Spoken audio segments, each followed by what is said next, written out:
Welcome to What Comes Next Live. I'm your host, Tom McCallum, passionate about open leadership, and I write about leadership daily on tommccallum.com. I'm always inspired by listening to the thoughts of the leaders I meet, which led to this show, which I've loved doing.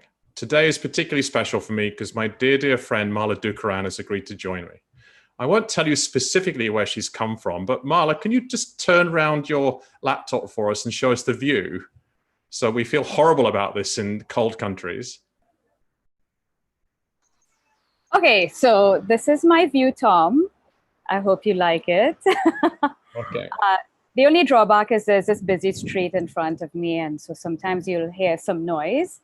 But it's a decent trade-off, I would say. It's a decent trade-off. And I'm not going to tell anybody where you are. You can talk about that in a minute. I'm going to introduce you first. But for those who like turning flying fish into frying fish, that's a clue for those who know the Caribbean. So Marla and I have known each other quite a number of years. And unfortunately, the last couple of years, we've only ever met in a freezing, cold, wet, beautiful country town in Ireland, where David McWilliams decides to host his Kilkenomics Festival at the coldest, wettest time of year every year. But one of these days, we'll meet again in the Caribbean, although I won't be taking 12 months in your current country of residence because I've got a little bit too much to do here.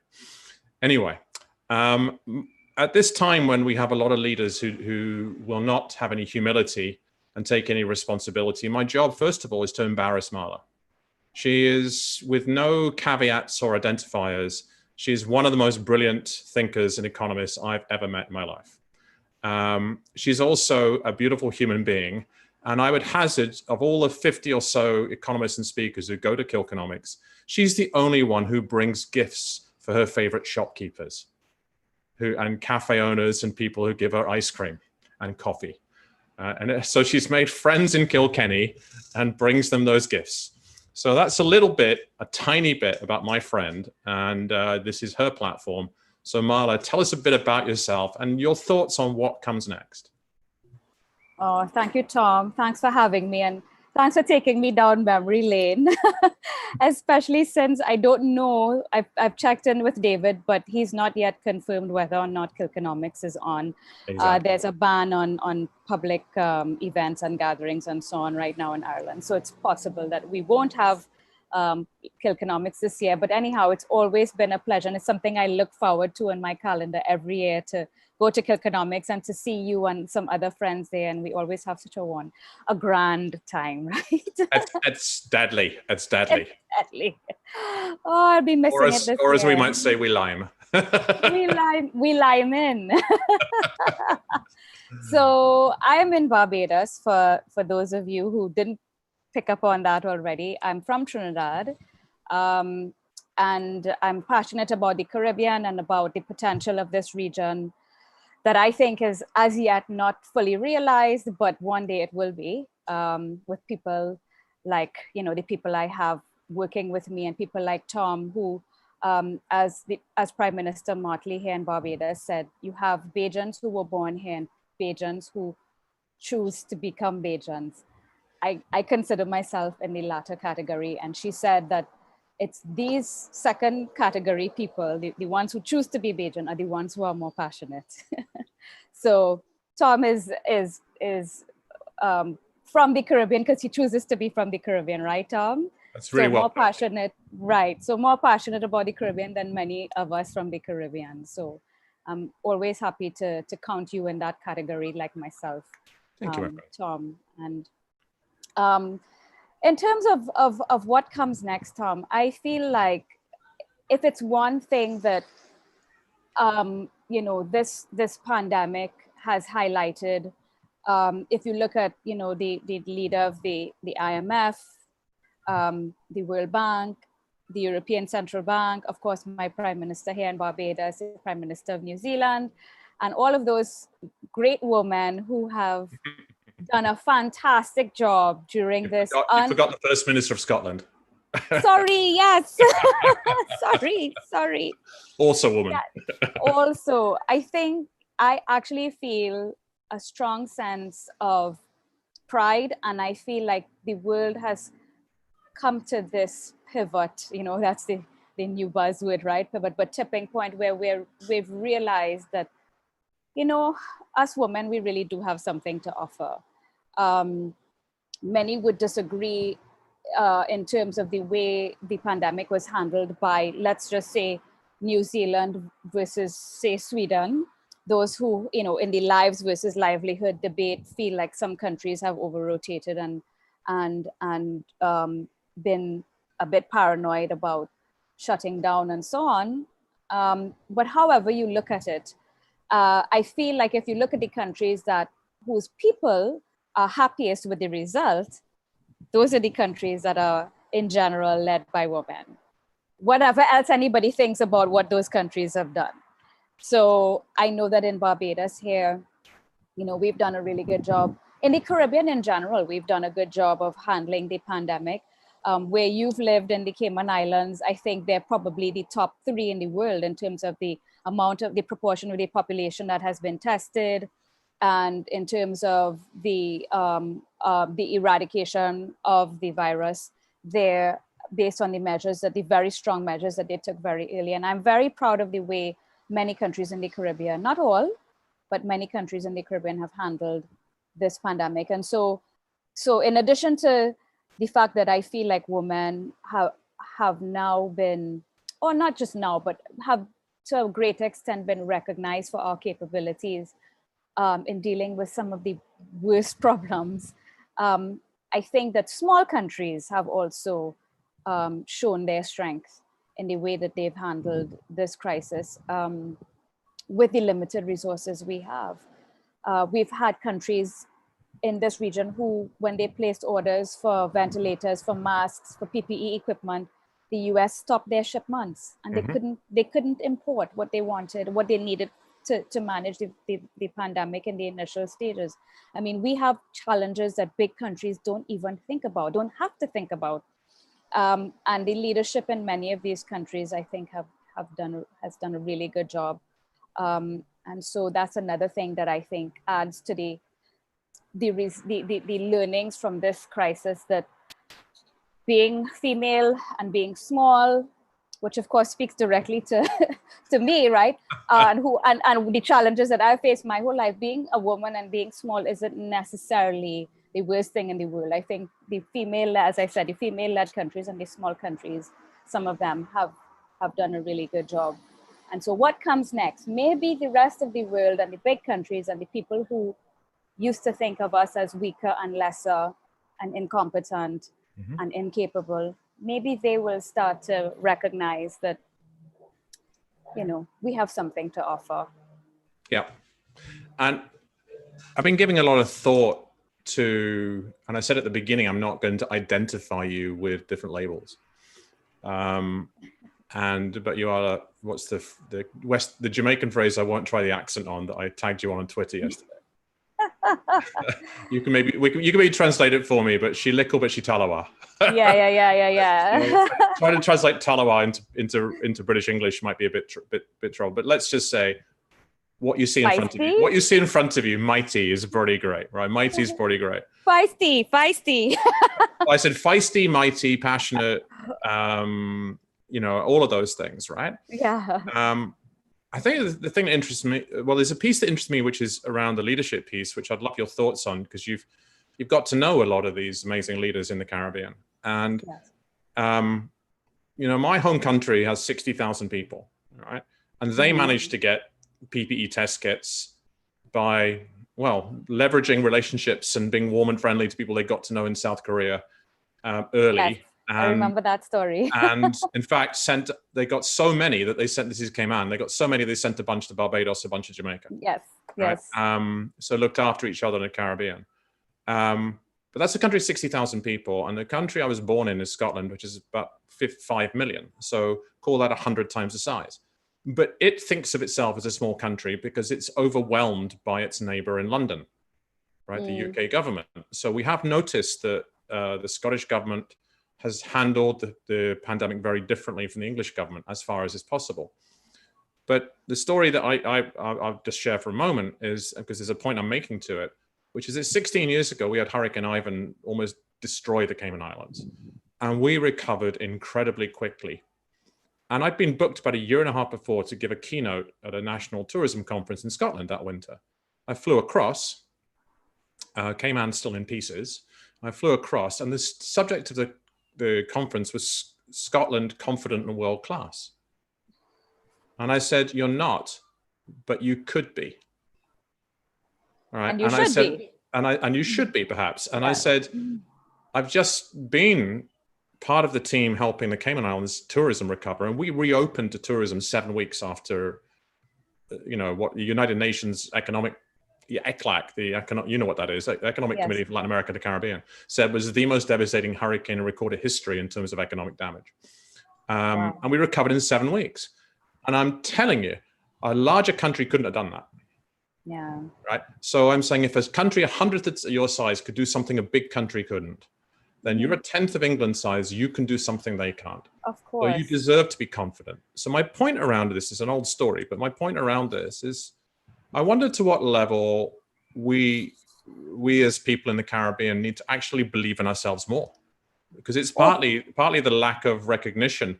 I talk about Scotland, and Scotland has, Cayman has incredible data and evidence around mass testing beyond virtually any country in the world, certainly in the top 3.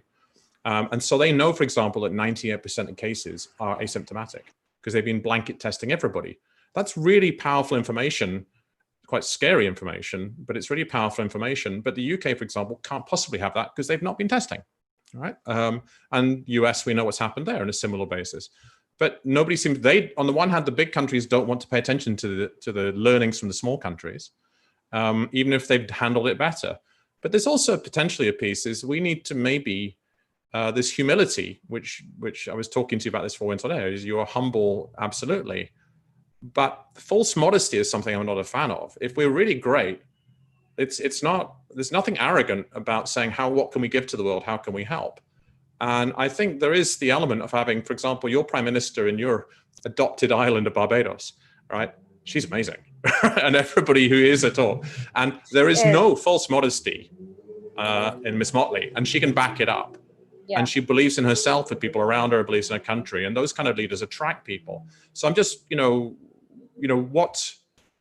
you've been around the Caribbean. I mean, you live in the Caribbean, and you before COVID, you're flying up and down and all over the place to conferences, meeting people. You're on boards, committees, etc.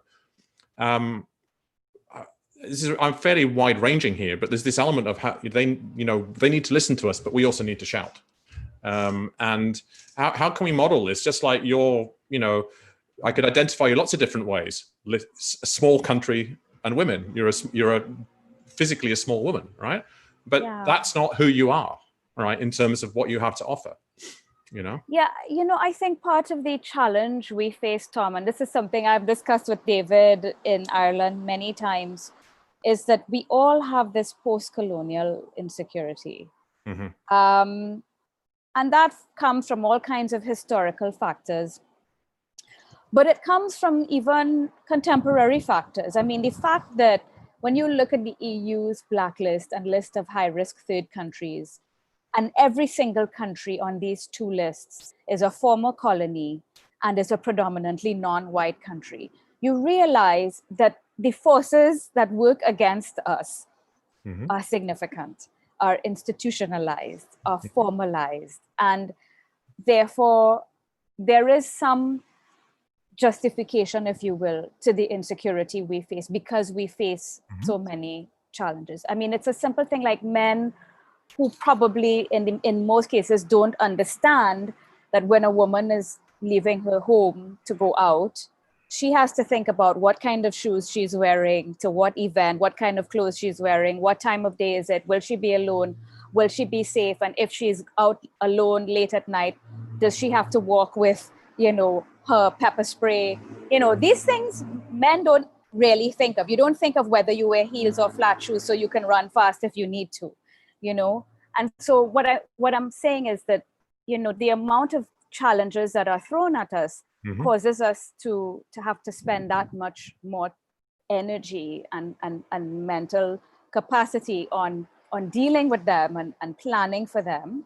And there's much less left for us to shout and for us to be, to put ourselves out there and to feel confident and to feel capable, because we're so bogged down with all of the things that we have to manage in terms of the challenges that we face. And so us post-colonial countries have real challenges, as I said, historical as well as contemporary, and every day they are thrown at us. And so it's just, we probably don't have the headspace. We certainly don't have the culture. I think Jamaicans are probably, certainly in this region and from a post-colonial perspective, and probably Nigerians to a certain extent too, you know, the most Jamaicans, I feel, are the most confident, most extra, most out there people. And I love them for it. It's as though, you know, they're just giving the whole world, you know, a sign that, listen, don't mess with us. We're the coolest, we're the baddest, we're the most deadly. You know, you can't touch us. And I love that about them. I feel like perhaps, you know, some of us can take a page out of that book, but in general, us post-colonials don't have that level of confidence where we can say, there's something I can teach you and there's something I can show you. The Estonia has also done a good job of that with their e-government yes, platform. as a small country. So I guess I was looking, you know, I was considering taking us into the next layer of conversation, but then that's because you and I have talked about this issue many times. But for a broader audience, you know, you're drawing a parallel with being a woman, right? And I think it might be worth, you know, giving people some ideas, some sense of what that pressure that small countries are put under such things as blacklists, and how it's a constant battle, and it leaves no time when you're just trying to fight through this all the time. So perhaps explain, you know, because what's the current situation, and to be honest, for me, what comes next is if we manage as a region and the offshore jurisdictions on these blacklists manage to clear through that in 6 months' time, there'll be another one within 6 months. Indeed. Indeed. You know, I just got off an interview with a radio station in Jamaica talking about this. So not only are the goalposts constantly moving, but, you know, next month in October, they're going to confirm this list of high-risk, the EU that is going to confirm this list of high-risk third countries. And Jamaica is likely to be on that list. Well, they were on when the warning shot was fired in May of this year, I think. You know, to your point, it's when so much of your oxygen is eaten up just dealing with the day-to-day and just dealing with complying when this country or this bloc, the EU, says to you, oh, I'm putting you on this name and shame list, which, by the way, my people will never be on based on the methodology. We're exempt. You know, these countries get so caught up just trying to comply that they can't step back and take a more philosophical look at this to think about, wait a second, why are we even on this list? You know, why is there even this list in the first place? And there's the injustice of that. And when you look at this, this article that came out, this news that broke over the weekend about the trillions of dollars, this leak, and the trillions of dollars that were laundered through some of the biggest banks, through London and you know, HSBC and so on.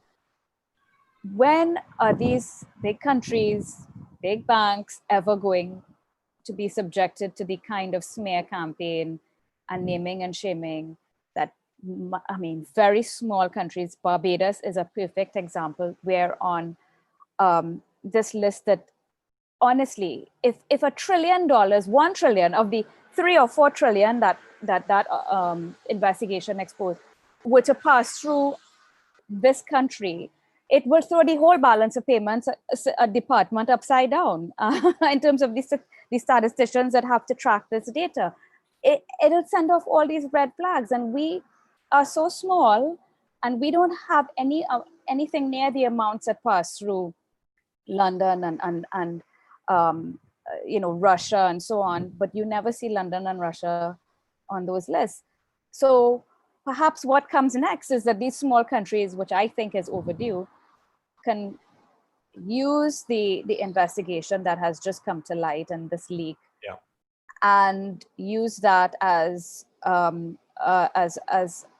prop, if you will, an evidence of unfair treatment that has been meted out to small countries like us. I mean, could you imagine that you have the EU blacklisted Dominica 18 months after it was wiped out by Hurricane Irma. They lost over 200% of GDP in a matter of hours because of that hurricane. And a year and a half later, the EU blacklisted. And you think Dominica had the bandwidth, the oxygen to even think about complying? You have Syria and Yemen on these lists. Do you think the authorities in those countries have any kind of bandwidth to take this on? No. But what is the EU really trying to accomplish here by putting these countries on these lists and making their lives more difficult and making it, in many cases, impossible for us to do business? So let me challenge you with your own example of what we can do. What's the direct truth? Why are they doing it? Well, in the first place, if you are exempting yourself and your allies, in the stated methodology, if you are a member of the EU or you are a significant trading partner, you are exempt from the list. So if you exempt yourself and your allies, in the first place, it's discriminatory. Okay, so you are applying your methodology selectively. That is discriminatory, and it's by extension institutionalized discrimination. Okay. Yeah. And then when you look at the list and you look at the nature in terms of the historical factors that drive what this list looks like, every single country on these two lists, the black list, which looks at offshore or low tax jurisdictions, and then you have the list on countries that are high risk third countries according to the EU based on their AML, their anti-money laundering and combating financing from terrorism list. Every single country on these two lists is a former European colony. Everyone. Every single country on this list also is from predominantly non-white country. Of course. So, and the first time I looked at this and I thought, something looks very odd here. I'm not seeing a single white country on this list. And I went and looked at Tom, looked in the data and found that in fact, not a single country on this list is a predominantly white country. You have Arab countries, you have Caribbean countries, African countries, Pacific countries. You do not have any white countries. So institutionalized racism, institutionalized discrimination, economic warfare is alive and well today. There you go. Thank you. That's exactly the directness I was hoping you would give me in an answer. And your article, which I might get the title slightly wrong, when is a blacklist not a... Unfortunately, just that. Unfortunately, just that. Just a blacklist, yes. And, I like to think of myself as an ally to you in many ways and helping you, supporting you around getting that out. And you got it in the FT recently, right? In the Financial Times. And I made the mistake of checking the comments about 2 days later. Yes, you did tell me. Please don't. No, I didn't. Because, but the core point around this, apart from the more vituperative and visceral stuff, was really people went, what's she talking about? How does she know what she's talking about? It's not just because they're non-white. All right. So it was a little bit like all lives matter shit, right? Sorry, pardon my French. But fundamentally what they don't know is that, just for the audience, for anybody who wants to know anything about the core data on the economies of the Caribbean, there's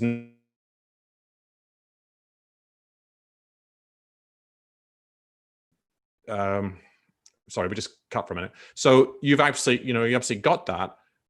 But this latest SAR, Suspicious Activity Report leak, I'm sitting in the UK and there was a 1 hour primetime show last night of investigative journalism on the BBC talking about, at a massive level, trillions, hundreds of millions, tens of millions in every case study after case study for an hour, all centering on British banks, HSBC, Standard Chartered, Barclays, all right, laundering money for criminals, mafia, and terrorists.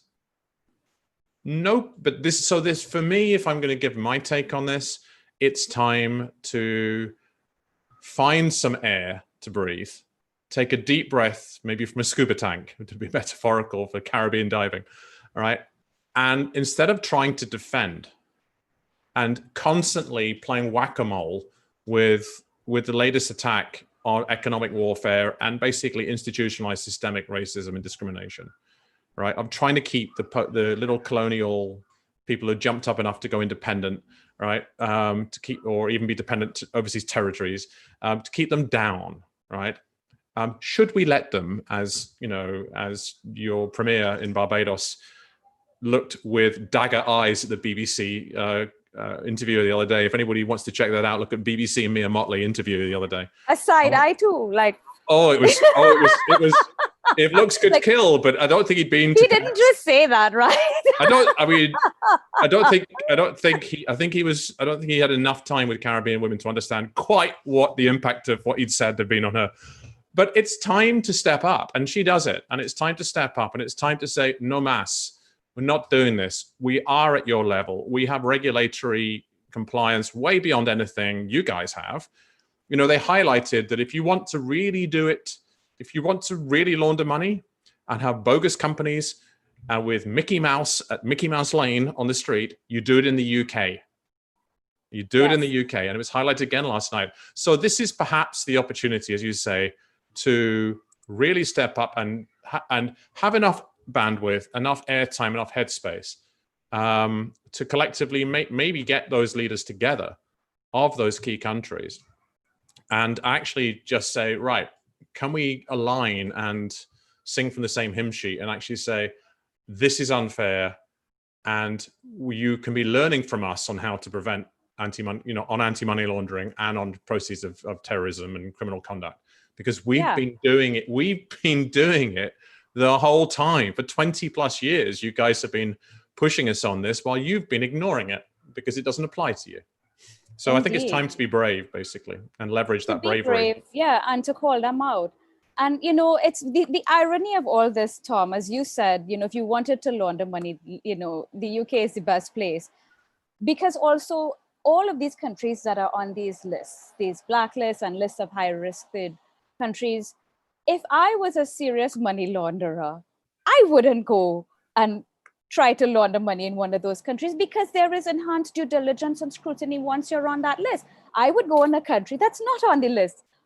The EU, the UK, Russia, the US, and all the countries that have ended up on this this suspicious activity report leak that you highlighted that show on. So the irony of all of this is that the EU and so on have made it much more difficult for us, if we wanted to conduct money laundering activity, made it much more easy for them to do it. But perhaps, you know, having low taxes and laundering money are luxuries that only big, predominantly white countries are allowed to enjoy. So I often run over by a few minutes in these shows, but you've told me you've got to go for lunch on the beach with a friend. So, you know, I don't feel too disparaged, but, you know, I'll wrap up. So I think fundamentally the take on this is the Caribbean leaders need to be more like Marla. They need to be a bit more Talawa, a bit more feisty. They need to be more like Mia, not Marla. Well, you're being modest again, but they need to be more like Mia. She's amazing. And so what comes next for you? What are you up to next? Where can we find you? What online conferences are you at? Your website is marladukharan.com. Yeah. What am I up to next, Tom? My kids are back to school today. I knew you were going to say that.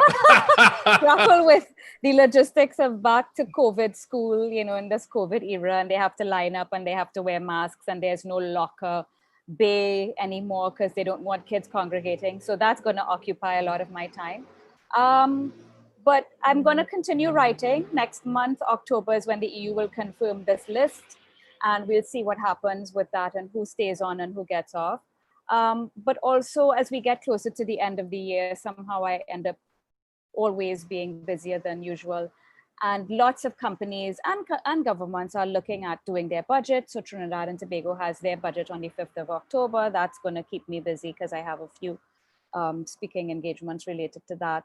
And everybody's planning for the next year and what things would look like. I mean, of course, we expect things to rebound a little bit in 2021 in this region as countries begin to reopen. But the thing is, we're reopening mostly to each other because we can't reopen to the US and the UK fully because we don't want to import the virus too much. We have already very small and stretched healthcare systems. So helping companies and governments to, I guess, wrap their heads around what's next year or next 2 years going to look like. So that's really what's going to keep me busy. Okay. Well, thank as you so much for having me, Tom.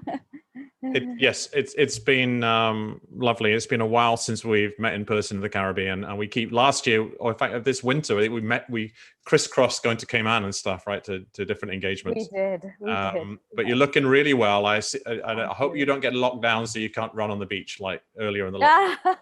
So you're looking well. So thank you. You too. All the best to you, and I'll wrap up the show. It's been inspiring as ever. The show will be available for podcasts later. So if anybody has watched it, do share it, and hope to see you in Ireland. I doubt we will this year, but I'll see you when I see you. See you soon, Tom. Take care. All the best. Bye. Be blessed. Ciao.